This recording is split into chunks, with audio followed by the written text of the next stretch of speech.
बिहार के सभी शिक्षक भाइयों, शिक्षिका बहनों एवं सभी जिंदा व्यक्तियों, आप सबों को सादर प्रणाम, नमस्कार। जिंदा व्यक्तियों मैं इसलिए कह रहा हूं कि आज बिहार में जो शिक्षा की व्यवस्था है, जो लगातार शिक्षा की व्यवस्था चरमराते जा रही है, इस पर विभिन्न तरह के जो शिक्षाविद हैं, जो पढ़े लिखे लोग हैं, वो बिल्कुल चुप है। जिनको आगे आना चाहिए, जिन्हें आज़ादी इसलिए दिलाई गई थी कि वो अपने हक के लिए लड़ेंगे, वो गरीब गुरबों के अधिकार के लिए लड़ेंगे, लेकिन वह चुप भी बैठे हुए हैं। जैसे समझिए कि वो जिंदा लाश बन गए हुए हैं। इसलिए उन तमाम लोगों से आग्रह है कि आप आगे आए और बिहार की शिक्षा व्यवस्था को सुधारने में अपनी महती भूमिका निभाएं।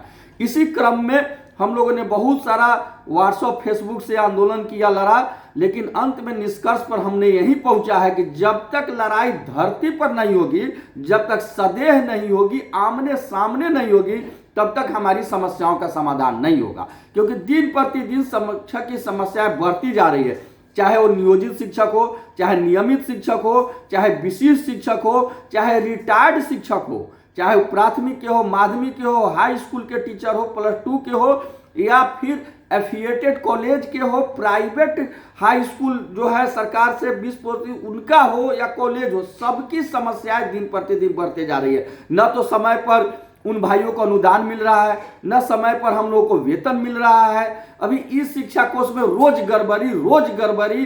बहुत सारे शिक्षक भाई, शिक्षक बहन हमारे दिल के मरीज हो गए हैं, वो लगातार बीमार रह रहे हैं तनाव के कारण। आप चले जाइए किसी भी डीओ ऑफिस में, डीपीओ ऑफिस में, वहां आप देखिएगा कि हमारे रिटायर्ड टीचर जो 80 साल 90 साल के हैं, झोला टांग करके अपने बाल बच्चे के सहारे वहां चक्कर काट रहे हैं, लेकिन उनका काज नहीं हो रहा है। भले ही वो कोर्ट से डिग्री भी लेकर आ गए हैं, फिर भी उनका काज नहीं हो रहा है, उनको टहलाया जा रहा है। जो हमारे भाई बहन अभी वर्तमान सेवा में है, वो भी वहां दौड़ रहे हैं, उनका काज नहीं हो रहा है। काज हो रहा है तो सिर्फ बेंच डेस्क के ठेकेदार का काज हो रहा है, तो जो भवन बना है फीडबैक उसके ठेकेदार का। सर जगह सिर्फ ठेकेदारी और दलाली प्रथा चरम सीमा पर पहुंच गई है। इसको समाप्त करने के लिए हम लोगों ने निर्णय लिया है कि अब हम अपनी मांगों को लेकर के सत्याग्रह करेंगे, आमरण अनशन करेंगे। और इसकी शुरुआत जननायक भारत रत्न कर्पूरी ठाकुर जी की जयंती 24 जनवरी से पश्चिमी चंपारण के मुख्यालय बेतिया से होगा। वहां पर हम लोग आमरण अनशन करेंगे और जब तक समस्या का समाधान नहीं होगा तब तक हमारा आमरण अनशन जारी रहेगा। रविवार 19 जनवरी को मोतिहारी में बैठक होगी और उस दिन यह तय किया जाएगा कि किस दिन से मोतिहारी में करना है। बेतिया के बाद दूसरी शुरुआत हमारा मोतिहारी में होगा, जहां आमरण अनशन होगा।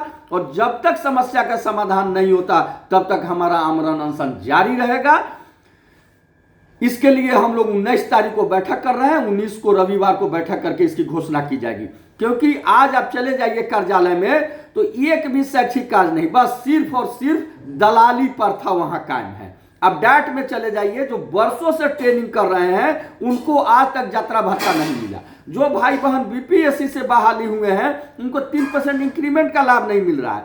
एक ही विद्यालय में काम करने वाले अलग अलग शिक्षकों को अलग अलग आवासीय भत्ता मिल रहा है, जबकि नियम है कि एक विद्यालय में काम करने वाले सभी शिक्षकों को आवासीय भत्ता मिलेगा। प्रमोशन 2012 में गाइडलाइन कहता है कि 8 वर्षों बाद स्नातक ग्रेड में प्रमोशन होगा। 2020 में फिर नियमावली आया जिसमें आया कि 8 वर्षों बाद स्नातक ग्रेड में, 12 वर्षों बाद कालबद्ध ग्रेड में प्रोन्नति होगा। आज तक हमारा प्रोन्नति नहीं हुआ, जबकि हम 20 वर्षों से सेवा कर रहे हैं, क्योंकि हम मोटी रकम नहीं दे रहे हैं पदाधिकारियों को। आज ना तो सरकार के बाद पदाधिकारी मांग रहे हैं, ना पदाधिकारी के बाद किरानी मांग रहे हैं। किसी भी काम के लिए आप जाइए पदाधिकारी के यहाँ तो पदाधिकारी कहते हैं कि किरानी फाइल बढ़ाएगा तब ना, किरानी फाइलें नहीं बढ़ा रहे हैं। किरानी के यहाँ जाइए तो कहता है कि पदाधिकारी के यहाँ ले जा रहे हैं, कामें नहीं कर रहे हैं। इसका फैसला नो FIR नो रिपोर्ट, फैसला ऑन द स्पॉट। हम लोग आमरण अनशन पर बैठेंगे 24 जनवरी से बेतिया में, और 19 को घोषणा करेंगे कि मोतिहारी में किस दिन, उस दिन मोतिहारी में बैठेंगे। और पदाधिकारी को आमरण अनशन पर आकर के जब तक हमारी समस्याओं का समाधान नहीं होता है तब तक हमारा अनशन जारी रहेगा।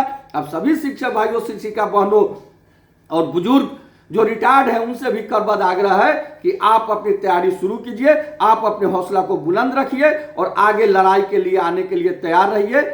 आपकी लड़ाई निश्चित रूप से लड़ी जाएगी और आपको सफलता भी मिलेगी निश्चित रूप से। इसके लिए हमें कमरबद्ध करके लड़ना होगा। आपका केशव कुमार, प्रदेश अध्यक्ष शिक्षक संघ बिहार। जय हिंद, जय शिक्षक।